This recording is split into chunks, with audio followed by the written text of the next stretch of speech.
નમસ્કાર મિત્રો, ધારો કે તમારે કોઈને કહેવું છે કે હું પહેલાં છે ને રોજ એને મળતો, હું રોજ ધૂમ્રપાન કરતો, અમે પહેલાં ત્યાં રહેતા. આને ઇંગ્લિશમાં કઈ રીતે કહેશો? તમારે કહેવું છે કે તેને એકલા રહેવાની આદત છે, મને ઓનલાઈન શોપિંગ કરવાની આદત નથી. તો આ વાક્ય કઈ રીતે બોલશો? ચલો, તમારે કહેવું છે કે મને આ પ્રશ્નનો જવાબ આપવો ગમશે, મને ઈચ્છા છે. તો આ વાક્યને ઇંગ્લિશમાં આજે આપણે જોઈશું. તમે કોઈ વસ્તુનો નિર્ણય કર્યો હોય કે યાર હું હવે સવારે 6 વાગે ઉઠવાનો છું, ઇંગ્લિશમાં શું બોલવું? નિર્ણય કર્યો છે, નોકરી બદલવાનો નિર્ણય કર્યો છે, ઇંગ્લિશમાં કઈ રીતે બોલશો? તમે કંઈક નક્કી કર્યું છે, તો આને ઇંગ્લિશમાં કઈ રીતે બોલશો? કે યાર નવું ઘર ખરીદવાનો વિચાર કરી રહ્યો છું. આ બધા જ વાક્યોને ઇંગ્લિશમાં આજે આપણે સમજીશું. તો વિડીયો પૂરો તમારે જોવાનો છે. સૌથી પહેલાં તમે જોઈ શકો છો વાક્ય જે છે કે હું કોઈ ક્રિયા કરતો, હું કોઈ ક્રિયા પહેલાં કરતો. ઉદાહરણ છે, હું એને રોજ મળતો. તમારે વાપરવું પડશે યુઝ ટુ. શું વાપરવું પડશે? Use to. એમાં ડનો ઉચ્ચાર નથી કરવાનો, તમારે કહેવાનું છે યુઝ ટુ. ઉદાહરણ જોઈ લો, I use to meet her daily. I use to, ખાસ જુઓ અહીંયા ઇઝ એમ આર એવું કશું જ નથી મૂકવાનું, કરતા અને સીધું યુઝ ટુ. રોજ મળતો, I use to meet her daily. તે રોજ ધૂમ્રપાન કરતો. He use to smoke daily. He use to smoke daily, એ રોજ ધૂમ્રપાન કરતો. મારા પપ્પા છે ને ત્યાં રહેતા. My father use to live there. My father કરતા છે, યુઝ ટુ લીવ ધેર, મારા પપ્પા ત્યાં રહેતા. હવે આ બધી ભૂતકાળની આદતો છે. ભૂતકાળમાં તમે જે કરતા એ તમે લખ્યું છે, બરાબર છે. પણ હમણાં તમને કંઈક કરવાની આદત છે, અથવા તો તમને એ વસ્તુ ફાવે છે કે મને આ બહુ ફાવે છે અને આપણને આ ફાવે, આપણે આ કરેલું છે વર્તમાનમાં અત્યારે. તો તમારે શું વાપરવાનું છે? યુઝ ટુ તો છે જ, પણ જોડે ઇઝ એમ આર વાપરવાનું છે. તો ઇઝ એમ આર અને સાથે યુઝ ટુ વાપરવાનું છે. તમે કહો છો કે ભાઈ મને છે ને મહેનત કરવાની આદત છે, મારા માટે કંઈ નવું નથી, તો આઈ પછી એમ વાપરવું પડશે. ખાસ જુઓ, આઈ am use two working hard. હવે આઈ એમ યુઝ ટુ છે એટલે જોડે આઈએનજી મૂકવું પડશે ખાસ. આઈ am use two working hard.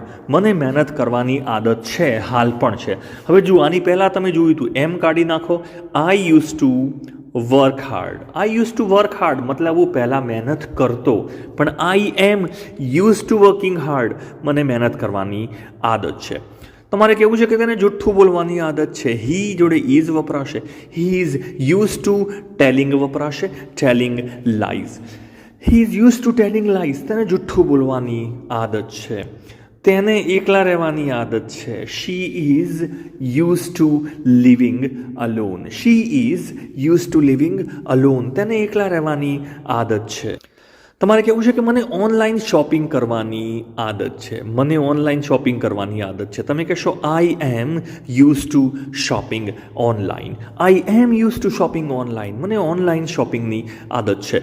હવે આનું તમારે કમેન્ટમાં લખવાનું છે કે મને રાત્રે મોડે સુધી કામ કરવાની આદત છે. જવાબ કમેન્ટમાં લખવાનો છે. આગળ તમારે કંઈક કરવાની ઈચ્છા છે, કંઈક કરવું છે, વોન્ટ ટુ વપરાશે. વોન્ટ ટુ, મારે તેની સાથે વાત કરવાની ઈચ્છા છે, વાત કરવી છે. I want to talk to Har. I want to talk to હર, મારે તેની જોડે વાત કરવી છે. તેને એની સાથે લગ્ન કરવા છે. He wants to marry her. He wants to marry her, તેને ગીતો સાંભળવા છે. છોકરી છે ધારો કે, she wants to listen song. Wants વપરાશે. હી શીટ સાથે એસ કે યસ આવે છે એટલે વોન્ટ્સ થશે. She wants to listen songs, તેને ગીતો સાંભળવા છે. અમારે ઉજવણી કરવાની ઈચ્છા છે, કરવી છે. We want to celebrate. We want to celebrate, અમારે ઉજવણી કરવાની ઈચ્છા છે. હવે બધા જ વાક્યોમાં શું વાપર્યું છે? Want to.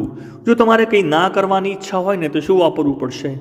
Don't want two. Don't want two. અને હી શી ઇટ હોય તો શું વાપરવું પડશે? તમારે ડઝન્ટ વાપરવું પડશે. ડઝન્ટ, ડઝ અને જોડે એનટી મૂકવું પડશે. નથી કરવી વાત તો તમે શું વાપરશો? નથી કરવી. I don't want to talk to her, એ જ વાક્યો છે. લગ્ન નથી કરવા તો ડઝ વપરાશે. હી શી ઇટ છે. He doesn't want to marry her. ગીતો નથી સાંભળવા. She doesn't want to listen songs. બધામાં જુઓ વી છે તો ડોન્ટ વપરાશે. We don't want to celebrate. તો આટલું તો આવડવું જોઈએ. ડુ ડઝ આગળ આપણે જોઈ ગયેલા છીએ. આગળ જુઓ, તમારે કેવું છે કોઈ વસ્તુ કરવી ગમશે, કોઈ વસ્તુ કરવી ગમશે, મારે તે પ્રશ્નનો જવાબ આપવો છે, શું વાપરશો? આઈ વુડ લાઈક ટુ વપરાશે. આઈ would like to answer that question. I would like to answer that question. મને જવાબ આપવો ગમશે. મને મોટા થઈને છે ને શિક્ષક બનવાની ઈચ્છા છે, આપણને ગમશે. આઈ would like to become a teacher. I would like to become a teacher. શિક્ષક બનવું ગમશે. મને તમારી સાથે મુસાફરી કરવી ગમશે. અથવા તેને છે તો શું કહેશો? He would. બધા સાથે વુડ વપરાશે. He would like to travel with you. He would like to travel with you. તમારી સાથે મુસાફરી કરવી ગમશે. અને મારે તમારા બધાનો આભાર માનવો છે. આઈ would like two thank you. તમે કોઈ વાર સ્ટેજ ઉપર જાઓ, ધારો કે તમને પહેલો નંબર આવ્યો છે કે બીજો નંબર, તમારે કહેવું છે તમારા બધાનો આભાર માનવો છે. આઈ would like two thank you for your support. તમારા સપોર્ટ માટે તમારા બધાનો આભાર છે. મને દુકાનેથી ખરીદવું ગમશે, ઓનલાઈન નહીં. I would like to buy it from shop. I would like to buy it from shop, not online. મને દુકાનેથી લેવું ગમશે, ઓનલાઈન નહીં ગમે, વાપરી શકાય છે. ચલો નેક્સ્ટ. તમે કોઈ વસ્તુનો નિર્ણય કર્યો છે, તમે કહેશો આઈ have decided two. I have decided two. મેં હવે નિર્ણય કર્યો છે ભાઈ, સવારે 6 વાગે ઉઠવાનો નિર્ણય કર્યો છે, નવું વર્ષ છે. I have decided to wake up at 6 AM. Wake up પણ વપરાય ને ગેટઅપ પણ વાપરી શકાય છે. I have decided to wake up at 6 AM એટલે સવારમાં 6 વાગે. AM છે, બપોરે 12 વાગ્યા પહેલાં શું વપરાય છે? AM. સવારે 6 વાગે. I have decided to wake up. મેં નોકરી બદલવાનો નિર્ણય કર્યો છે. I have decided to change my job. બોલો, I have decided to change my job. નોકરી ચેન્જ કરવાની, બદલવાની ઈચ્છા છે. મેં તારી સાથે આવવાનું નક્કી કર્યું છે. I have decided to come with you.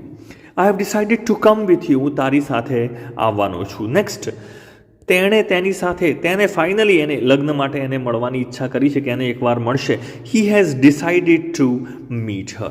He has decided to meet her. એને મળવાનું એને નક્કી કર્યું છે. ચલો આનું ઇંગ્લિશ લખો કે મેં ઇંગ્લિશ શીખવાનું ફાઇનલી ભાઈ શીખવું જ છે, ઇંગ્લિશ શીખવાનું નક્કી કર્યું છે. કમેન્ટમાં લખો. તમારે કોઈએ કહેવું છે કે હું આની ગોઠવણ કરી રહ્યો છું, હાલ મગજમાં ગણતરી ચાલુ છે, વિચાર ચાલુ છે, ઈચ્છા છે, કંઈક પ્લાનિંગ કરી રહ્યો છું કે ભાઈ ગોવા જવાનું પ્લાનિંગ કરી રહ્યો છું, ઘર ખરીદવાનું પ્લાનિંગ કરી રહ્યો છું, તો પ્લાનિંગ ટુ વપરાશે. I am planning to. Is am are વપરાશે અને જોડે પ્લાનિંગ વપરાશે.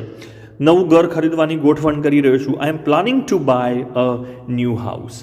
I am planning to buy a new house. નવું ઘર ખરીદવાની ઈચ્છા છે.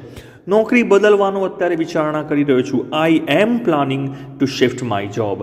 આઈ am planning to shift my job. નોકરી બદલવાની અત્યારે વિચારણા કરી રહ્યો છું. તમારે નેક્સ્ટ એ વિચારણા આવશે. વિચારણા કરી રહ્યો છું. Next.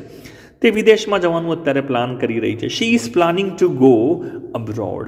She is planning to go abroad. એવું અહીંયા વાપરી શકાય છે. આગળના ભાગમાં આપણે જોઈશું I mean to, I would rather, I am good at, I have heard. આ બધી જ વસ્તુઓ આના પછીનો જે ભાગ છે, આના પછીનો જે ભાગ છે કયો? 19મો ભાગ. એમાં આ બધી જ વસ્તુઓ આપણે જોઈશું. Thanks for watching.